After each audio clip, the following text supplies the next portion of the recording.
well then. This makes my job a lot easier. Should I have to 2v1 or not? So I would say yes, mainly because of the Jarvan and the problem we would give in the 1v2 when Jarvan goes in. You have a knock-up, Gangplank can't escape it. We saw Thinkart go top lane, first gank at level 3, flash gone, walked up there again, killed him, first kill for Zion Spartan, and well, I guess the main problem in this case was Gangplank being logged in as a blind pick in this case. The good thing about Lissandra is she's a flex pick. You can move her top, you can move her to the mid lane as well. I think ROCCAT expected it to be top lane, where obviously Gangplank can then get out of all his CC and just have basically a farm lane. But in this case, because Jax got logged in, who is so good against Gangplank, we saw it here, he could never touch him, ever. Yeah. Which meant Zion Spartan, as soon as Thinkart got the first kill for him, just had a free lane and a free game. Yeah, I'm actually super surprised why Na is just going all the way down and not being picked up. It just... Aurelia spanned, there's no reason not to pick Na in this case. Like, Na would have made everything so much easier, and it's just ROCCAT styling on CLG, and they actually paid for it. I mean, I have to actually give credit to ROCCAT's bot lane too, because they're actually outclassing CLG's bot lane, and we have been hyping up CLG. Like, everyone knows CLG's bot lane is like so good and one of the best, if not the best bot lane in the West. And yeah, like I said last draft already, that if you put Zion Spartan on that split push carry or carry role, he will carry the game. So I'm actually happy for that adaptation, that we can see a third game. And yeah, Zion Spartan did a really good job here. Like, he snowballed the advantage very well.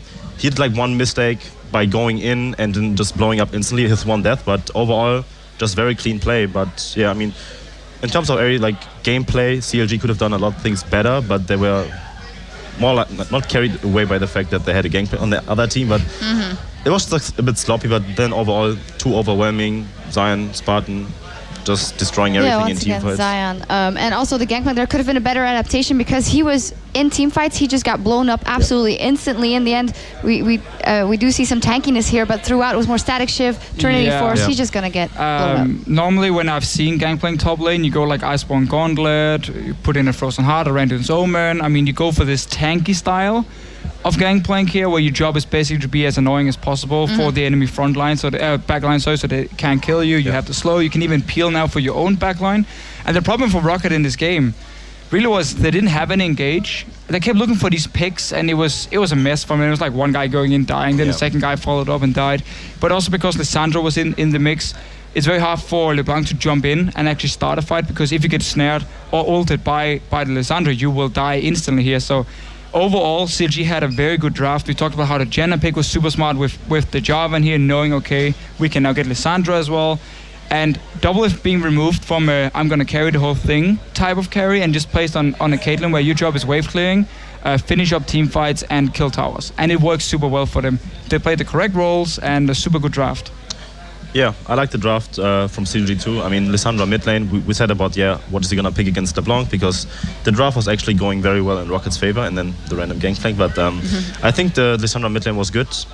And yeah, it just shows that Lissandra, Jarvan together, we talked about it a lot this weekend already, it's just very good together. And it was a mistake from ROCCAT's part, probably, to just leave up Jarvan. They haven't done this mistake in any of the games before, I think. And yeah, we're just going to see like a clean draft, hopefully, from ROCCAT for Game 3. Yeah, definitely a tad of overconfidence there. Although Overpow has introduced some picks before that have worked, in this instant it hasn't. But that does mean that we have a decider Game 3 coming up between CLG and ROCCAT. So don't go anywhere. We'll be right back.